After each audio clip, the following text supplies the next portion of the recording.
We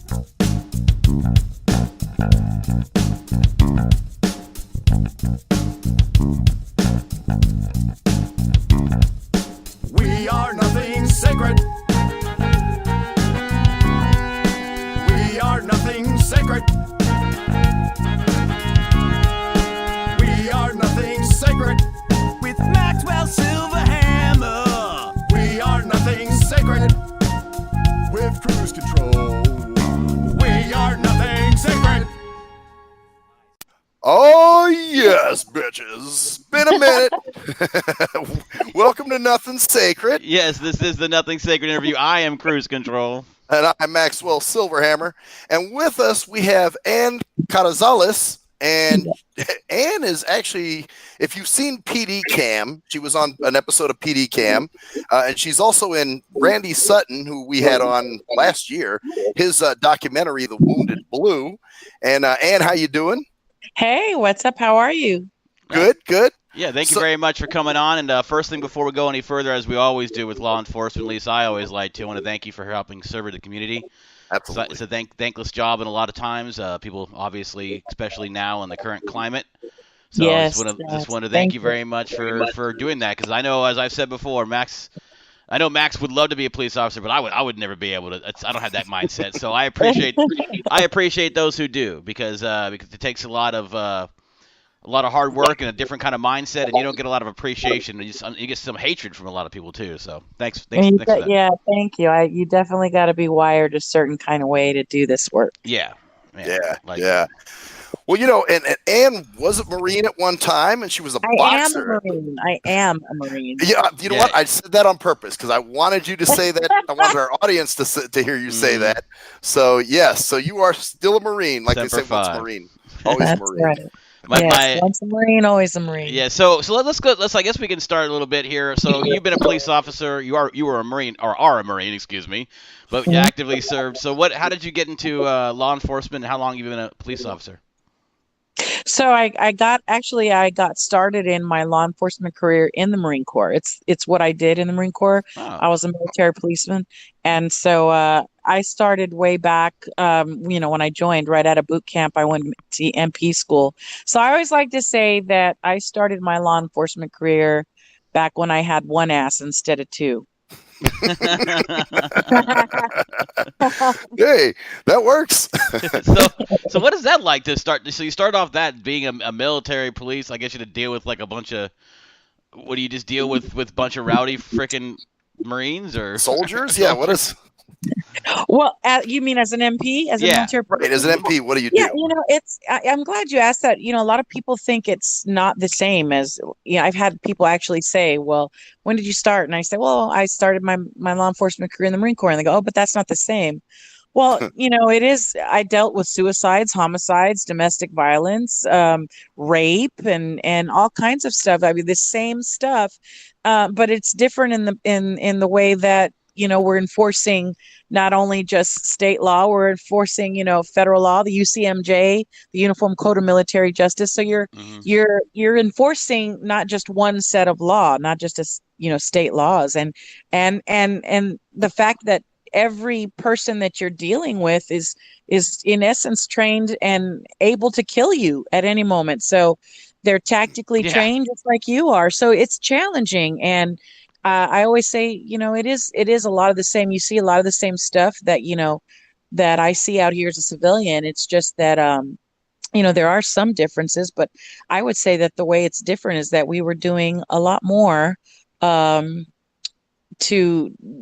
than we're doing here as a civilian. Is you're responsible to do a lot more. Yeah, a lot more. So it's actually kind of an easier position than obviously going that. That's an interesting take on that, is how you have to actually deal with people. Like if you have to apprehend somebody, they actually have training. They have your training. Yeah, that's crazy. Right, exactly. And my mindset. And so if you can imagine, as a cop, any cop on the street knows when you hear that dispatcher say, "Oh, we're also being told this guy's, is a military veteran, combat vet," or whatever it is, you go on high alert instantly, because you already know that this guy is trained. He's military trained, he or she.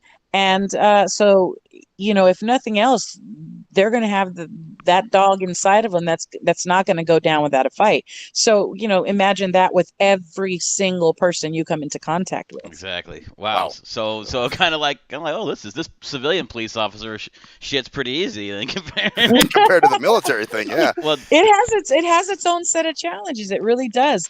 By the same token, out here in the civilian world, I'm not as an MP. I wasn't dealing with the level of disrespect and utter disregard for authority that I've had to deal with as a civilian. Now, and I'm talking about, let's just face it, the way things are right now, it's unbelievable.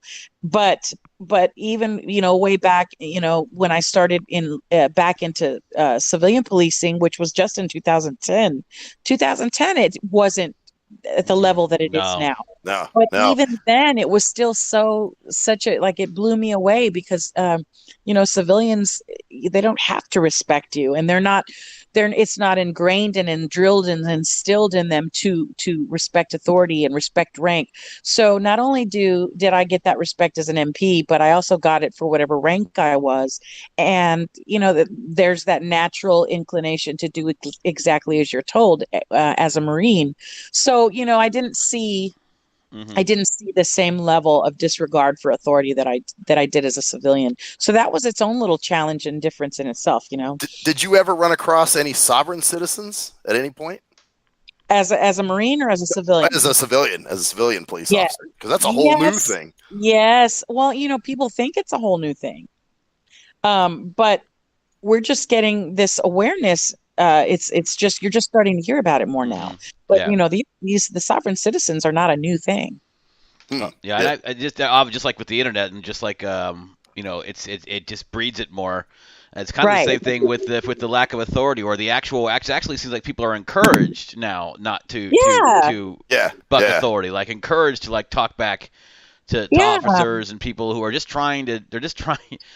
People forget that you're people, basically, I think. Well, and the problem is you've got all these young bucks, the younger generation, that they're jumping on bandwagons and they have absolutely no idea, what they're doing or what they're joining movements, and they're joining, they want to stand for something, and they don't have the wherewithal to research, right? Look at the facts. See what it is that you say you want to do this because maybe a celebrity that you admire, it says it's cool or says it's something to stand for, but you don't go and do your own, you don't educate yourself. And so before you know it, you got people trying to make a stand for something that's based off of false narratives and they're not even factual, things. And they're standing for something, quote unquote, something that they feel strongly about. But if you pulled them aside and try to get them to explain what that is, they can't even tell you. Oh yeah. Well, that or they want to be, internet revolutionaries too. Like, oh, I'm going to be on YouTube and I'm going to be a First Amendment auditor and walk around the post office and question everything. And I'm all about people, and then I've raised my own children. I have two kids. One's about to be 25 and one's about to be 16, and I raised them to ask questions and don't just, because somebody tells you it's purple, just that, just believe it's purple. Like, go and check it out, ask questions, do some research. And when you do your research, make sure you're getting that information from credible sources. And what is a credible source and how do you identify a credible source? These are things that we as parents should be teaching our kids to do. And I'm all about people standing for stuff they believe in, man. But be able to explain what you believe in. Right. Why you believe in it.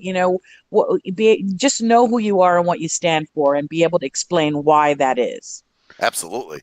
Well, and this kind of leads up to where you ended up on PD Cam. And tell that story, the whole thing, so the audience knows what happened to you that night. So I ended up. How did I end up there? Well, I ended up there because of an incident that happened, an on-duty shooting that occurred in 2013. And what a lot of people may not realize, unless you've ever heard me tell my story, is that I was actually involved in an officer-involved shooting the year prior, almost a year to the day prior, the previous October of 2012. Wow. So I was involved in a shooting in 2012 where I was dragged by a suspect down the road with my arm pinned in his car window. Oh, shit. And he slammed on the brakes at some point. My body goes flying because the glass shatters, and I end up in front of his car and shoot the suspect through the windshield of his car. And that incident really opened my eyes to how truly ill prepared that I was. If you would have asked me back then how prepared for a deadly encounter I was, I would have told you, I'm absolutely 100% ready. If somebody said, "Are you ready for this, attack on your life?" I would have said something like, "I'm born ready. I'm a Marine. I'm a daughter of a Marine. I'm ready for that." Right. Right. But it really did show me, where I had some cracks in my game, and how much I learned from that shooting. I learned so much from it. I wasn't as ready as I thought I was. Wow. And so I started to prepare. Because I had this really, really sinking feeling deep in my gut, this really strong feeling that I'd be in another shooting, that I would have. And you know what? Let me correct myself. Not that I would be in another shooting, but I had this sinking feeling that it would happen again. I would have someone try to kill me again. It just became, I guess, very real to me in that moment. Like, Yeah. you know what? This isn't a joke. You can die out here. And a lot of us say we know this, but until you've been You're not there, prepared ever. yeah, yeah. Yes. I mean, because Yeah. that's an ass pucker factor that nobody can train you for. You know what I'm saying? Like, Yeah, absolutely. unless you feel that in your gut, where your stomach falls down into your booty, you don't know that feeling for sure. And then all of a sudden, Mm-hmm. all of this becomes very real, and that's what happened to me. So, like, for the better part of that year, I caught myself like just trying to do everything I could to prepare for what I felt was going to happen again. And sure enough, in October of 2013, it actually did happen. I made that traffic stop, and inside that car were three armed men who were MS-13, and if you don't know anything about MS-13, it's a very, very violent. Somanos. Yes, it's they're bad. They're bad guys. They're very violent, and they do not care. They will shoot you and continue to eat their cheeseburger. Like, they don't care. Yeah. So I made that traffic stop, and it went south. It went south in the worst kind of way possible. Because the guy shot you. The guy that was in the back seat shot you, and then they took off. Right? Well, what happened was there's three guys: the driver, the passenger in the front seat next to the driver, and then there was a passenger sitting behind the driver. And it was actually the guy in the front seat next to the driver, to the right of the driver, that whipped around from the front passenger seat, comes through the back, like behind the driver, in front of the passenger that was sitting behind that driver, and ambushed me, just shot me right point blank right there as I'm standing by that rear passenger window. He shot me out through the window, and the first round hits me in the face, hits me on my left cheekbone area, travels, the round enters my face, goes through my cheek and out the left side of my jawline underneath my ear, exits my face, so it's through and through in the face. And then I took a second shot to the left side of my left breast. I did have a vest on, of course, but it's the left side of my left breast. So right there, just not quite under the armpit, but right at the softest part of our vest is where that round struck. So ultimately, it ended up penetrating my chest, going into my body. And according to my surgeon, it almost penetrated the entire chest cavity. Holy shit. Wow. And then they took off, but I thought what was most amazing is you jumped in your cruiser and chased them down. Well, I returned fire first. We had this little exchange. They shoot me, I shoot back at them. And then they do, what cowards do. They run, Right. And I did. I did this, I didn't just hop in my car and go. I really didn't do that. I immediately fell into my military training, and military police training was really different than than any kind of civilian training I've experienced. Mm-hmm. In the Marine Corps, they taught us all of the officer safety stuff and all of the stuff that they need to teach you, like don't stand here, don't put your hand there, don't do this, do that, so you don't get shot, right? But you have to understand that's in addition to what I'm trained to do as a Marine, because in the Marine Corps, they're going to teach you to be Marines first, and then they're going to teach you to do your job. So right. as a military police officer, they taught us all of this stuff, and civilians teach you all this stuff. But the Marine Corps takes it a step further. They say, okay, don't do this and don't do that so you don't get shot, right? And then they say, now here's what you do when you do get shot. And I have yet to sit through, to any civilian training where they did that, so I was really, really fortunate to have that training, because that's what I fell back on, that you're going to fall back on your highest level of training, right? Yeah. Right. There's an author, Chuck Rumsfeld, I think. I forget. I can't. There's a book put out by Caliber Press, and it's called oh God, I'm having a total brain fart. I'll get you the Street Survival. Okay, sorry. And in that book, they say you fall back to your highest level of training, and that is the truth. Because I'll tell you this: when I got shot, that's exactly what happened. I fell back to my highest level of training, which was up until that point my military police and my Marine Corps training, and my boxing background. Believe it or not, that's a real kicker right there. That's That's a real kicker, because the self-assessment, I shit you not. I am telling you this as the good Lord upstairs can hear my thoughts to be true. The self-assessment that I did immediately after taking those bullets, I did stuff that I did when I was in the boxing ring. Wow. And got my clock cleaned, and I had to get my shit together. Kind of like take a second and regroup kind of deal. Yes.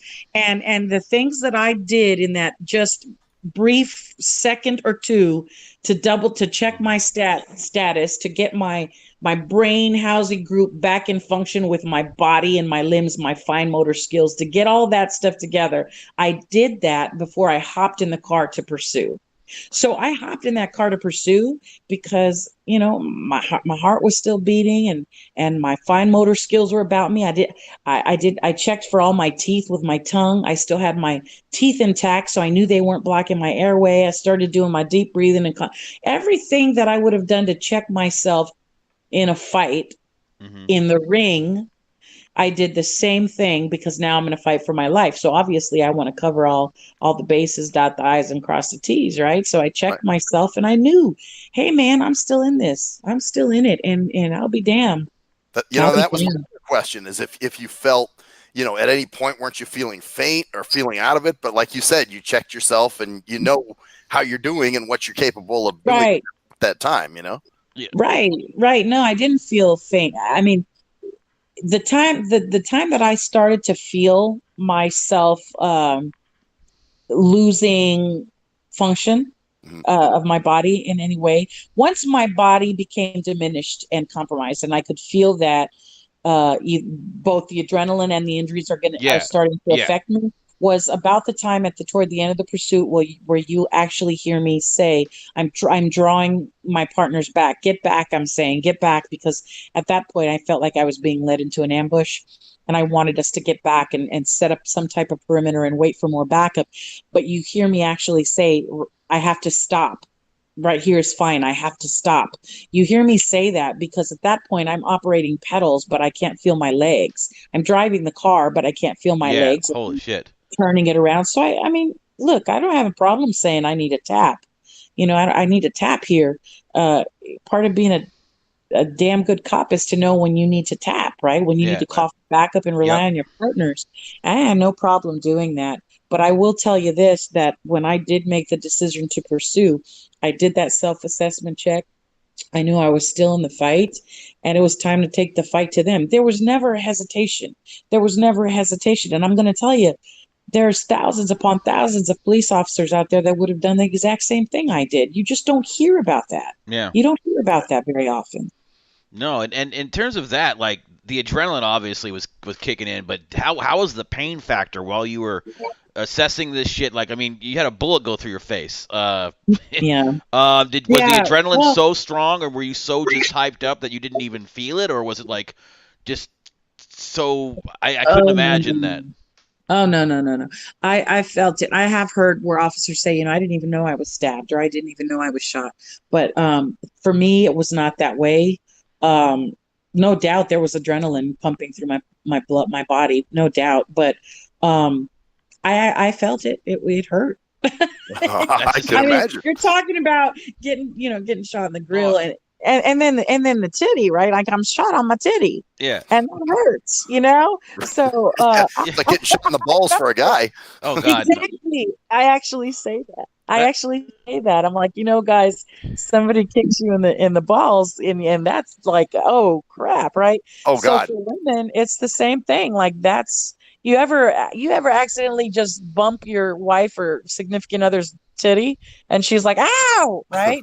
Right, That right. hurts. yeah, yeah. So, just imagine a 9 millimeter bullet popping you right in the left side of your tit. Like incredible. I bet. You want to know how painful it was? I'll No. tell you. I'll tell you. When I was being washed off after I'd come home from the trauma room, and this was like probably later that day or the next day. I don't remember. I think it was the next day because I had to bathe and we were going to go into the doctor's office and they were going to pull the gauze out of the hole in my chest because we had to do wound care, right? So they would pack it full of gauze and cover it up. And then that first day I had to go in for the doctor to pull the gauze out and clean the inside of that bullet hole and show my husband and and me how to do this, right? So we go in there, but before we go, I'm bathing and my husband's kind of showering me and getting like all of the nastiness of that whole incident, dry blood, whatever have you, right? And he's bathing me and he looks and he's like, "What's that? What is that?" And I'm like, "What?" And I'm kind of hunched over because I'm bandaged, on the side of my breast, but we'd taken off all the gauze that was wrapped around my chest. So he's pointing at my nipple area. He's like, "What's going on? What is that?" And I'm like hunched over and in pain. I look down and I'm like, I see that my nipples, they have dry blood. Oh wow. Okay. Dry blood on my nipples, right? Oh So shit. I'm like, I don't know. I mean, I don't know what that is. And then he says, well, what is that? Like, what is that? And he keeps on and on about this damn nipple thing. And I'm like, man, I don't know. Like, what do you think? That these damn gang members hopped out and tried to, molest me to death before they tried to kill me? Like, I don't know what to tell you, bro. I don't know what it is, right? So we get to the doctor. The doctor cleans me up, like, that afternoon. And he goes, "Do you have any more questions?" And I was like, "Yeah. My husband here wants to know what's going on with these bloody nips, right? Like, what's happening here?" The doctor explains to me, well, um, nipple hardening is a response to stimuli. A lot of people, they think it's only a sexual response, but that's not true. He says, think about it. In men and women alike, if you get angry enough, your nipples will get hard. If you get scared or startle reflexes activated, your nipples will get hard. If you are cold, your nipples will get hard. And this is not specific to women. No. This is both genders. And of course, yes, if there's a sexual stimuli, your nipples will get hard, right? Right. But Yeah, yeah.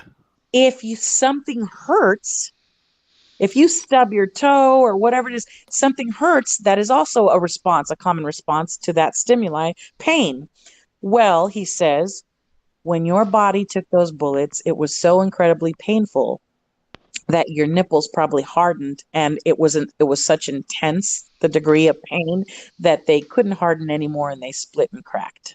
Holy Oh shit. wow.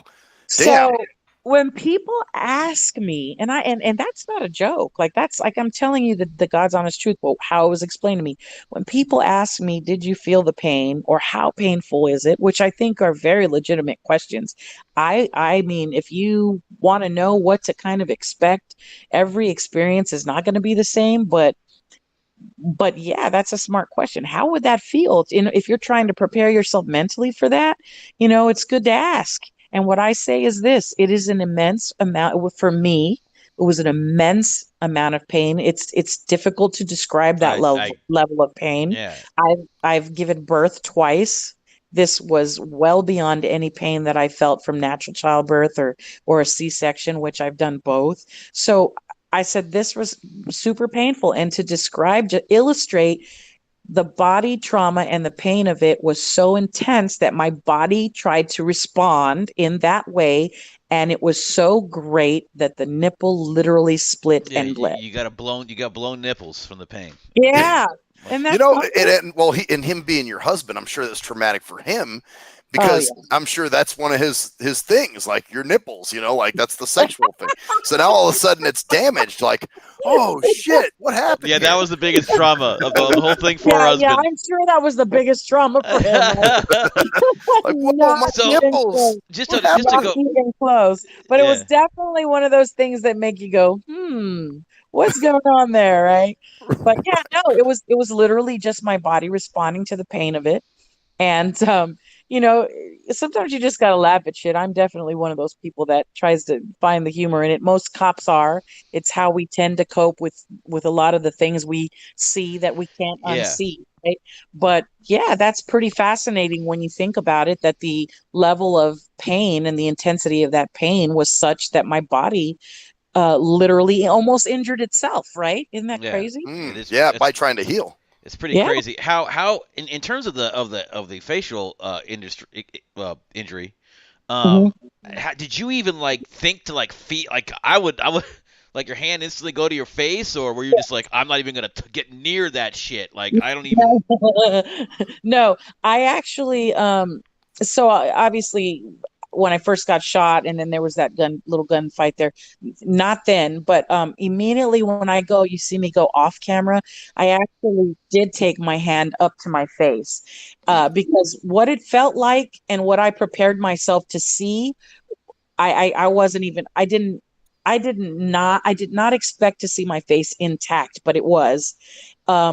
It felt like my face shattered. It felt like everything in my face shattered. And so I did take my hand and I put to my face. I don't remember anything about how that felt on my hand. So to describe to you what I felt when I touched it, I don't remember. But what I can tell you is that when I did hop in the car to pursue, I did look up. I had to, true female form. I had to take a look up in that mirror. And say, what am I working with here? It was a quick look.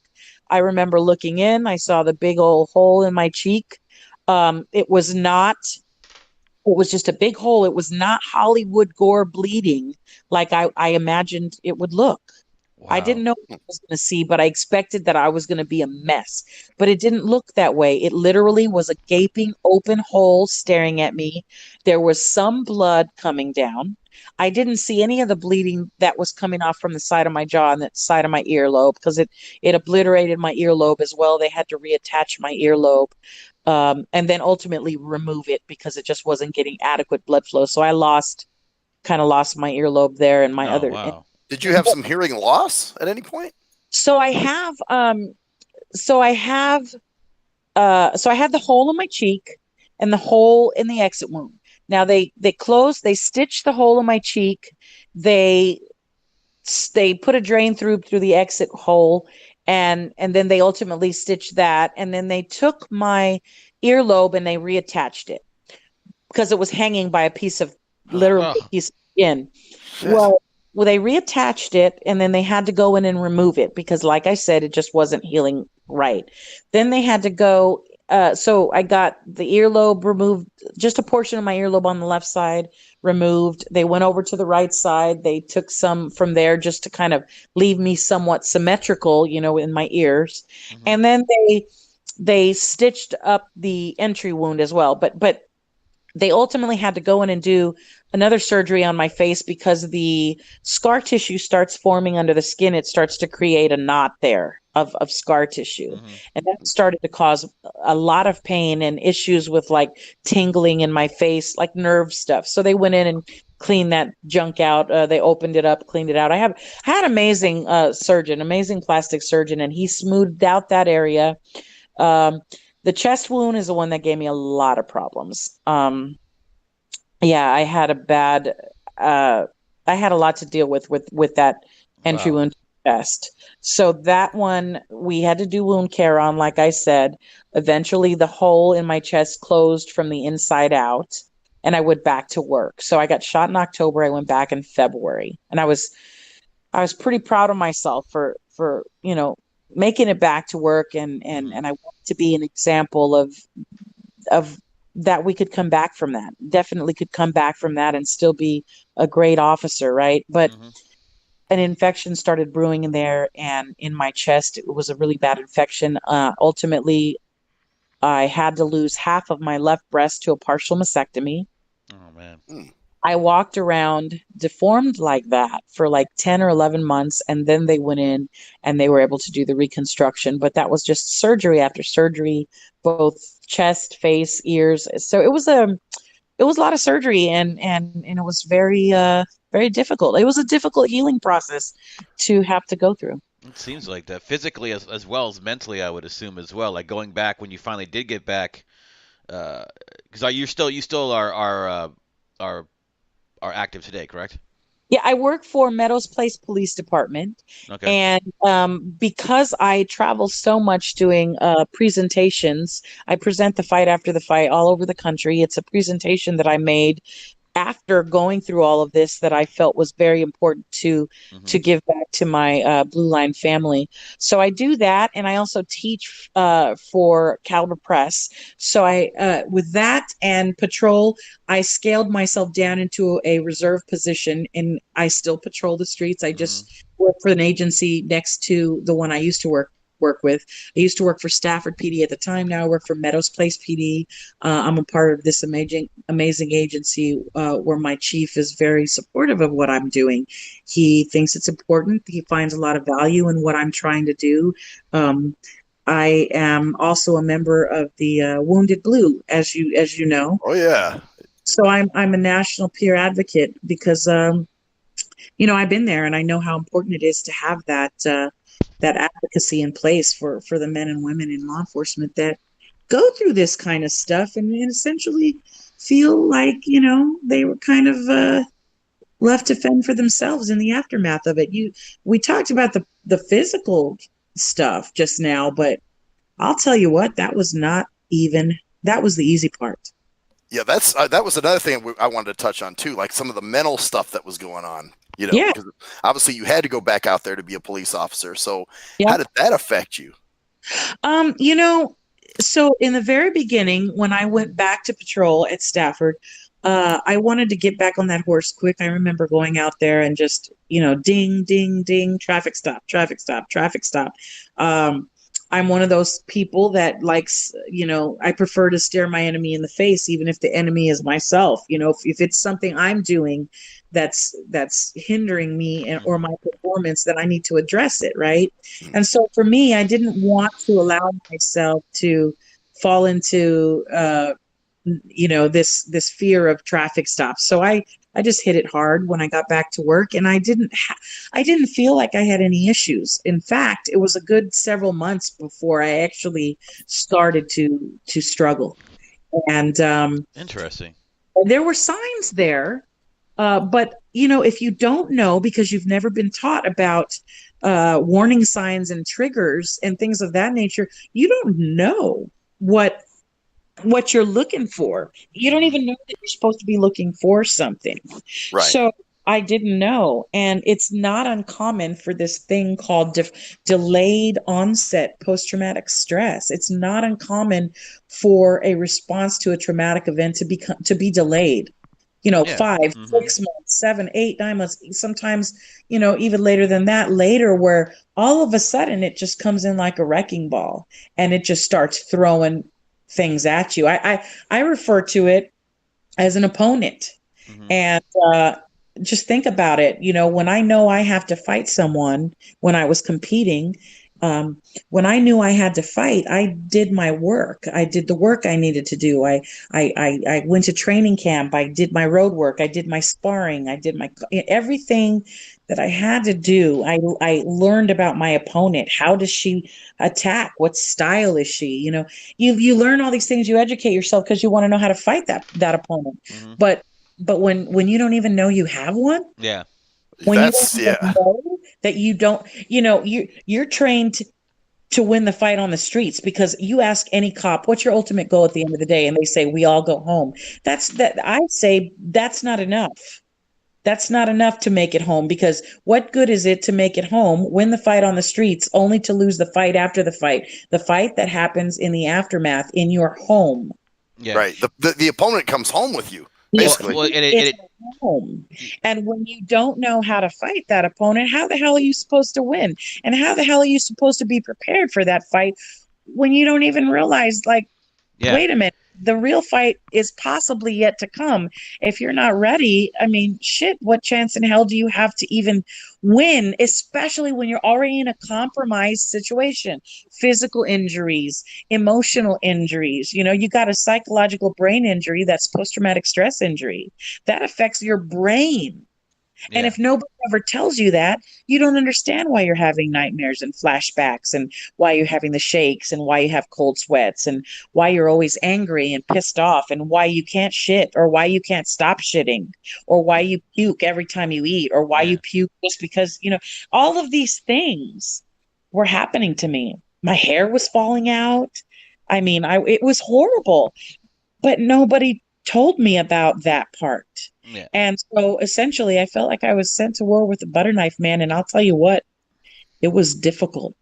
It was a difficult time for me and my family. Yeah. Because how the hell do we navigate through that?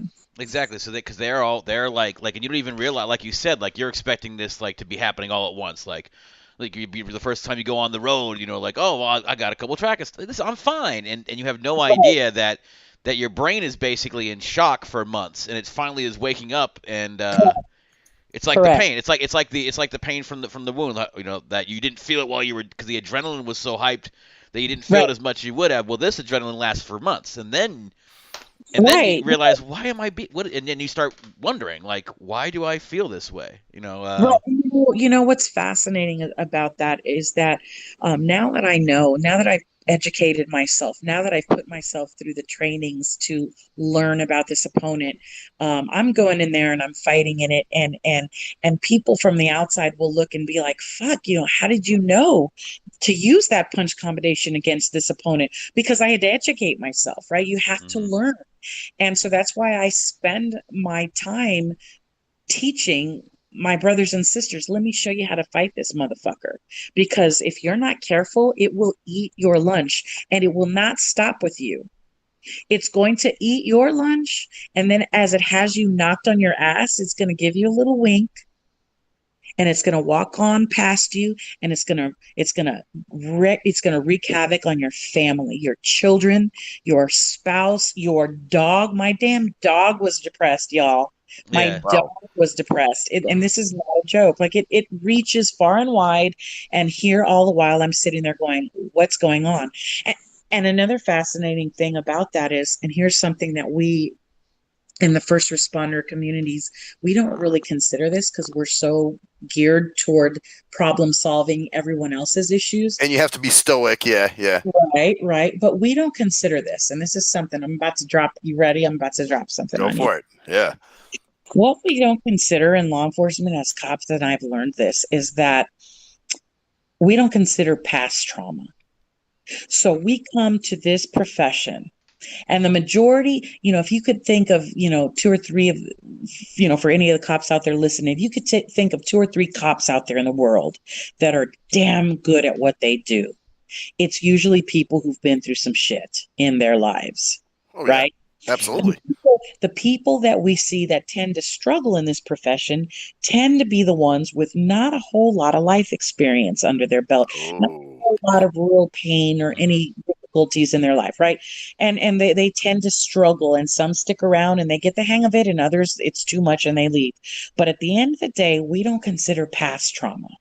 So you get a lot of cops that come from all different walks of life.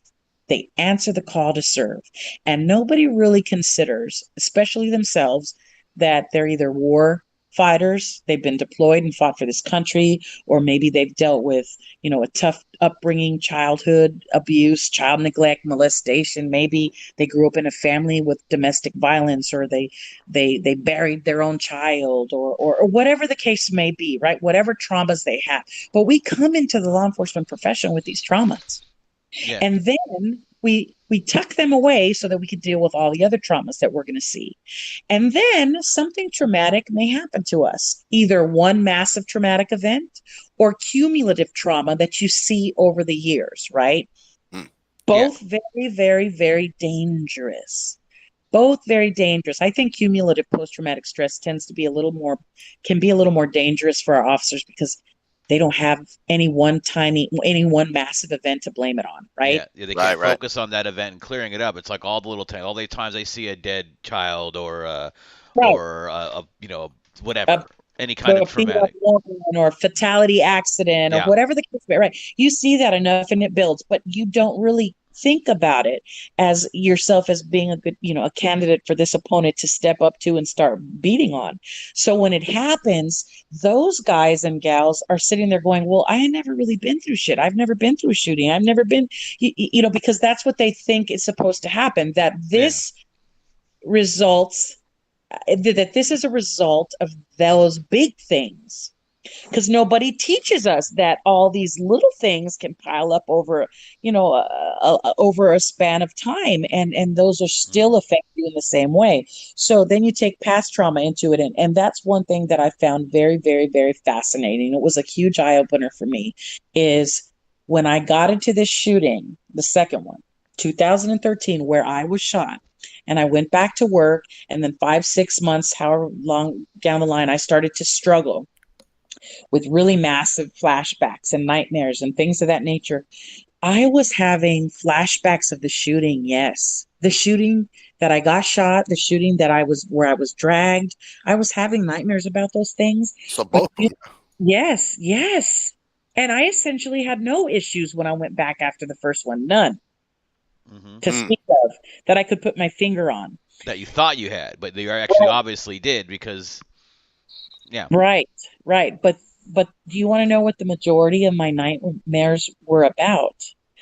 They were about a sexual assault that happened to me when I was in the Marine Corps when I was 19. Oh, wow. So it took you it really rewound your mental tape.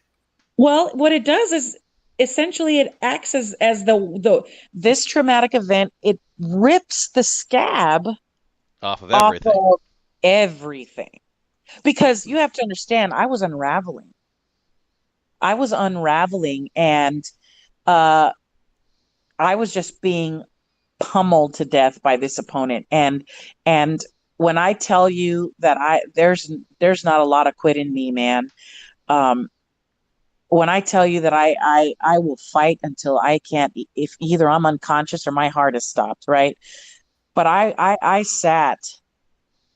I laid in my bed, in my daughter's bed, because I couldn't sleep in my bed after all these surgeries and all of these difficulties. I couldn't sleep in my bed because physically it was difficult for me to get in and out of the bed as I was healing. So I slept in her little twin bed. And I remember screaming out, I fucking quit. Yeah. You just wanted to stop, right? Yes. Wow. So, and I didn't understand. I thought I was going nuts. I'm like, why the hell am I dreaming about a rape? Why the hell am I dreaming about the shooting from 2012 and having nightmares about that? Why the hell is all of this happening? I couldn't put my finger on it. So here's the big nugget, is that something like this job can rip the scab off a lot of the past pain in your life that you thought you'd put into a closet away in a box somewhere, and it hasn't meddled with your life. And then all of a sudden, everything in that closet, it's like you open the door and all the shit you stuck in there is now falling out. Yeah. Yep. Yeah. And you gotta pick up the pieces. And the problem with police culture today is we are not equipping our officers with the necessary tools to win in the fight after the fight. We will send them to street survival seminars left and right to get all of this great training to survive in the street, to survive the encounter, to win that fight. but we are not teaching them how to win the fight after the fight. And that is the fight. That is the fight that proves to be the most difficult. And I'll tell you, if you don't know what our suicide numbers are for 2019, and these are police suicides, correct? Police suicides, we are well into the 214 range for this year. Wow, that's just this year. This year, yes, sir. Oh shit! So if that number doesn't scream to you that we are not being trained with emotional tactics to match our street tactics, I don't know what else you're looking for to tell you, but we're failing here. Yeah, and it doesn't help with the lack of support. Just like we were talking about in the beginning of the conversation, the lack of trust in the community. When you're actually going through this kind of stuff, and you're dealing with all these different things at home and at work, and then you have a community that's out there vilifying you at the same time. It's just it obviously the wind right out of my sails, man. When I think about, look, in the last 36 hours, we've lost 3 officers. In the last 36 hours, 3. One in Houston. Oh. I mean, you're talking about an officer who went to and this is not one of the fallen, but this officer went, I think it was New York. He went to eat a sandwich while he was on duty, and someone put a razor blade in it. Oh shit! Sliced his mouth up. Like we now have to. Just for the fact he was a police officer? Oh, they did that? Dude, it's crazy. People are not serving, refusing to serve officers now at certain places. Like it's insane. Wow. It is insane. It is insane. And you know what? And still, these officers will answer the call. Yeah. Still, because they are a special breed of men and women. A special freaking breed of men and women that will go and put their life on the line for the very people who villainize them and persecute them and try to kill them. Yeah. Yeah, that's wow. I have a so I'm sorry, go ahead, Brett. Oh no, go ahead, man. Go ahead. No, I just so what happened? What was the point where you realized and like that you need to do something different? In terms of the fight after the fight, and how did you go about doing that? Like, where did you get to start? Obviously, it's a continuing process, but oh yeah, definitely. No, I can tell you the exact moment. So I'll just preface it by telling you that my family life was in shambles. I was always yelling and angry and full of rage, and all I could think about was, just immersing myself at work because, I lived in this heightened state for a while, and I felt at home at work, and I didn't feel at home when I was at home. And so that's the way a lot of officers feel. And so my marriage was falling apart. By this point, it was already not in a great place before this particular shooting, and what I thought was that it would bring us closer because I had just lived a near-death experience. So this will surely bring us closer, but that's not what ended up happening, because again, I entered into the fight after the fight, and I was just in my own world of despair. Not to mention, and I told you they don't teach us cops this stuff, right? But they certainly don't teach our spouses and our children. There's no blueprint for how to love and support your officer. And we think we don't know what the hell to do in that situation. We feel lost. Imagine them, that they're trying to support us, but they have no idea how, right? So now your husband was not in law enforcement, correct? My husband is not in law enforcement. He's never been in law enforcement, never been in the military. Just everything that I am, or have done in life, he's never. Total opposite. I have to commend him for how he really just tried to hold it together, because this guy had no freaking clue who I was at times. I was just a shell of the woman he married, a shell of what I once was. I was gone. I was different. And there was no way to articulate to him what I was going through. I felt isolated and alone. They felt isolated and alone. My children had begun to suffer with severe anxiety. My daughter began to have nightmares, and we were a mess. and we were just barely hanging on. And I did what I thought I should do. I mamaed him, I loved on him, I kissed him, I hugged him, and said, oh, we're going to be all right, but I didn't have an answer.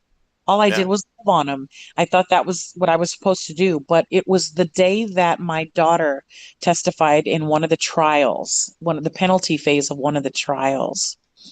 And she, while she was testifying, she apologized for becoming emotional, and she got herself together, and then she finished speaking without a hiccup.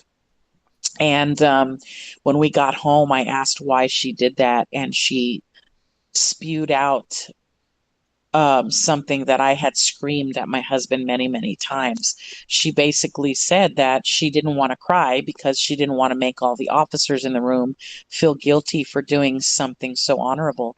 And I felt like I got kicked in the gut because I used to scream that all the time in my house. I'm so tired of being made to feel guilty for doing something so honorable. I would scream that often, not realizing the message I was sending to my children was that they could not express to me the pain they were in because it might make me feel guilty. And if I don't know how that is. Yeah. That's pretty powerful for, was she a teenager when this all took place? She was 10. Oh, wow. That's real deep for a 10-year-old. She was 10 at the time of this trial when she said that. My son was, she was in elementary school. My son was just at high school age at the time, I think. And I'll tell you, you think that's deep. Fast forward to 2019, this is still very alive in my house. We're 6 years post shooting, and we're still picking up pieces from the shattered glass that this incident has created in our home. My husband and I are now going through a divorce. We are very much still on the same page where co-parenting is concerned, but there was a lot of damage to our relationship in the aftermath of this, and to my children. Now my daughter, she will be 16 in just a few days, and she looked up at me and she said to me this what I'm about to say to you. She said to me, Mom, it's amazing the things you can feel when you feel the things your mind didn't even know existed. Whoa. So right? That's like some hidden shit that your mind never knew about. Yeah. But I knew in that moment when I saw her in court, to answer your question, when I saw her do that in court, when the prosecutor asked her to explain, tell us how this has affected you, and I piped up in my seat, because in my brain, I was like, yes, please tell us how this has affected you, because I realized that I never asked her that. Interesting. I never asked her that.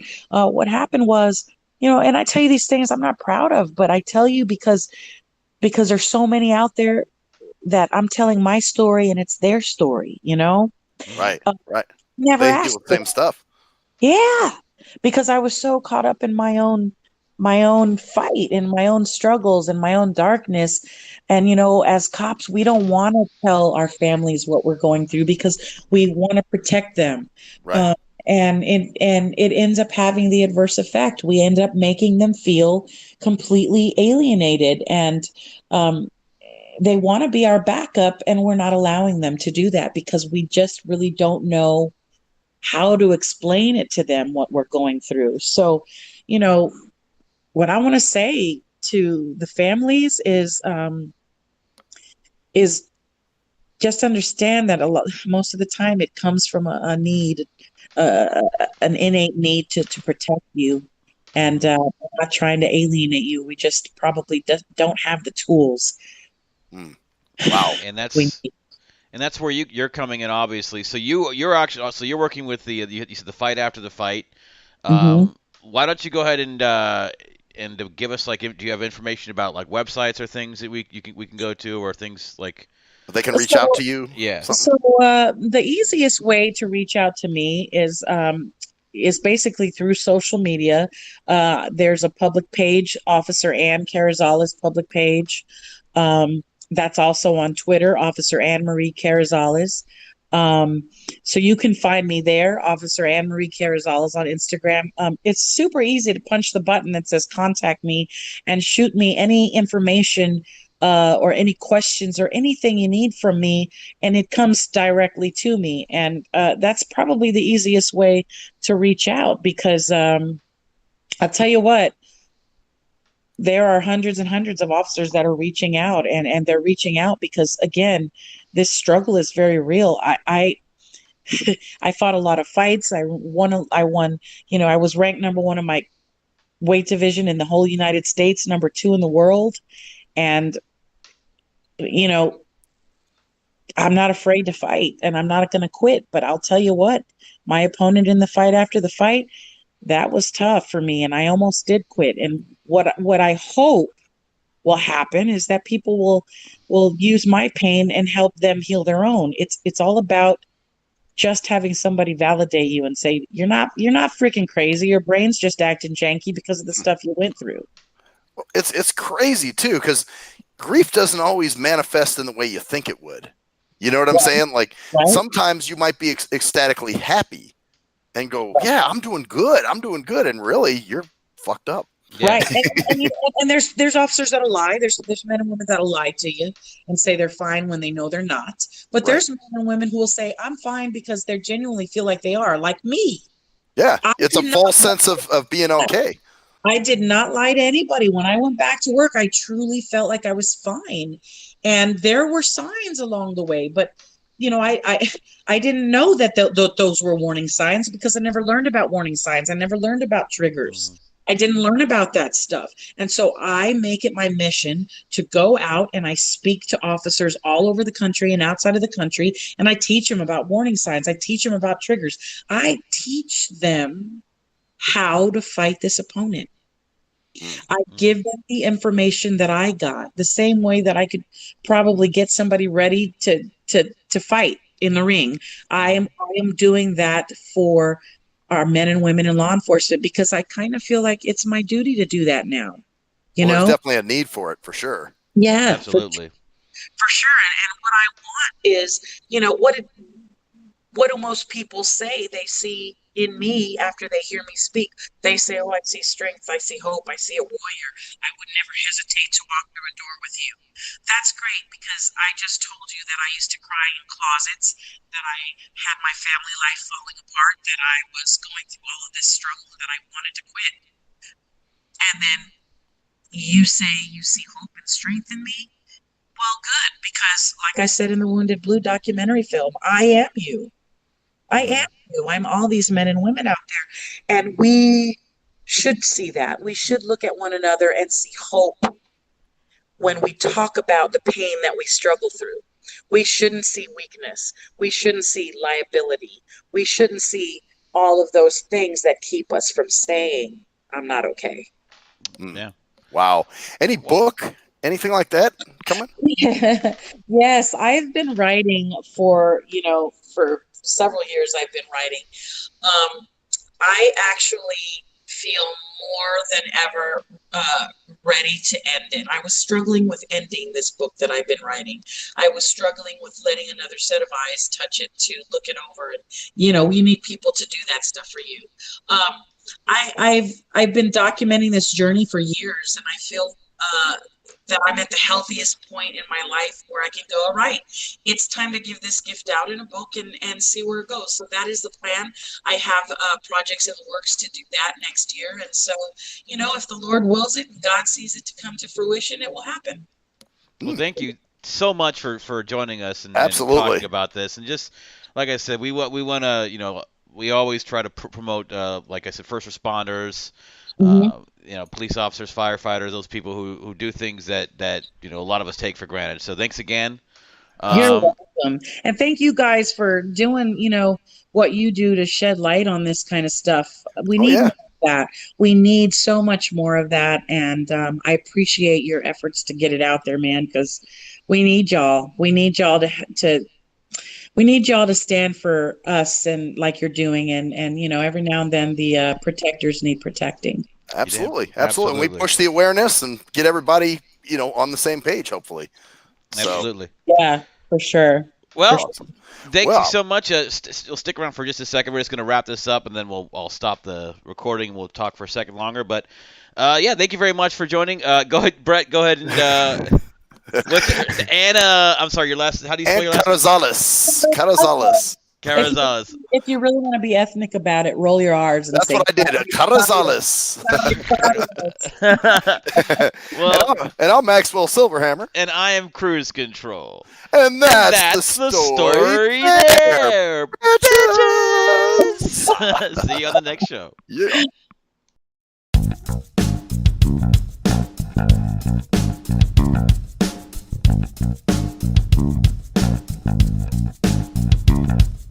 We are nothing sacred.